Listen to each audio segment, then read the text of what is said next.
दोस्तों आज हम बात करेंगे डीबगिंग के बारे में कि डीबगिंग क्या होती है और हम डीबगिंग क्यों यूज़ करते हैं। दोस्तों अगर आप कंप्यूटर साइंस के स्टूडेंट हैं या आप कोई आईटी प्रोफेशनल हैं तो आपने लाजमी डीबगिंग का लफ्ज़ ज़रूर सुना होगा। डीबगिंग असल में क्या होती है? अगर हम डीबगिंग से पहले बात करें तो आपने शायद बग्स का नाम सुना हो, फॉल्ट का नाम सुना हो, एरर्स का नाम सुना हो।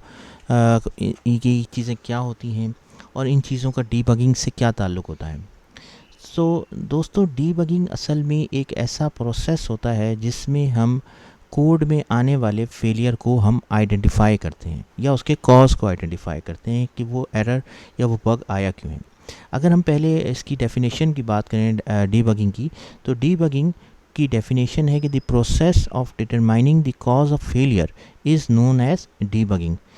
तो मतलब ये इसका ये है कि हम इसमें हम जो फेलियर या एरर आ रहा होता है उसके कॉज को आइडेंटिफाई करने का जो प्रोसेस होता है उसको हम डीबगिंग कहते हैं।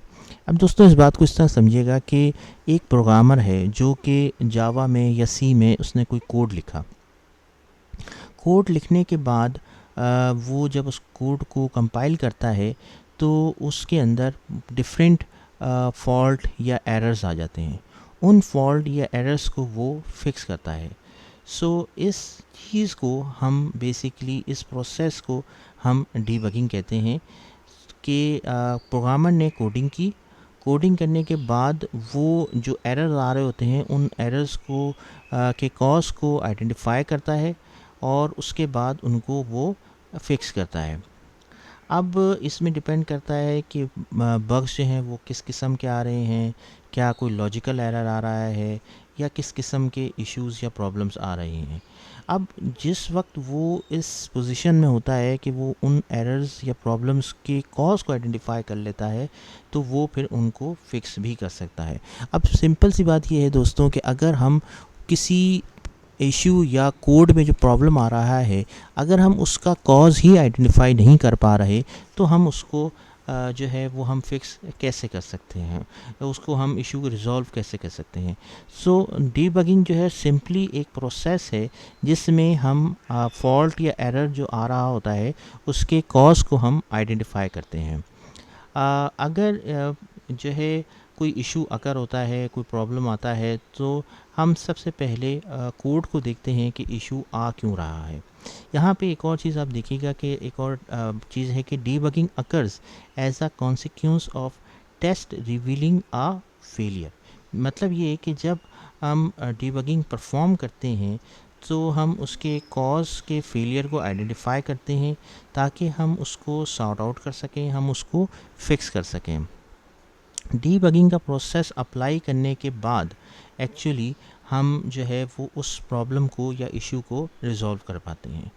दोस्तों नॉर्मली डीबगिंग का प्रोसेस जो होता है उसके दो आउटकम होते हैं या दो आउटपुट होते हैं। वो क्या क्या होते हैं? पहला तो ये होता है कि पहला ये कि the cause will be found and corrected. मतलब ये कि जो कॉज था, इशू था, प्रॉब्लम था वो आइडेंटिफाई हो गया और हमने उसको फिक्स कर दिया। दूसरा जो है वो आउटकम ये हो सकता है कि the cause will not fixed and the person performing debugging may suspect a cause, design a test case to help validate that suspicion and work toward error correction in an iterative fashion।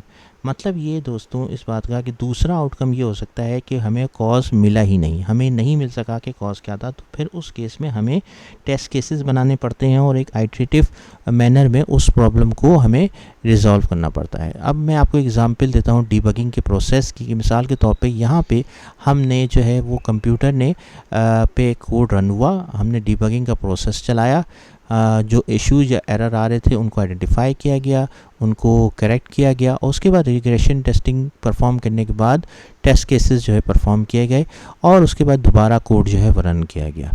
इसके बाद दोबारा जो results आए तो उसमें अगर कोई suspected causes आ रहे हैं तो मज़ीद टेस्ट केसेस बना के हमने दोबारा से उसको रन किया। इस तरह से टेस्ट केसेस बना के हम जो है वो डीबगिंग का प्रोसेस जो है वो करते हैं। तो दोस्तों उम्मीद है आपको डीबगिंग जो है वो समझ में आई होगी।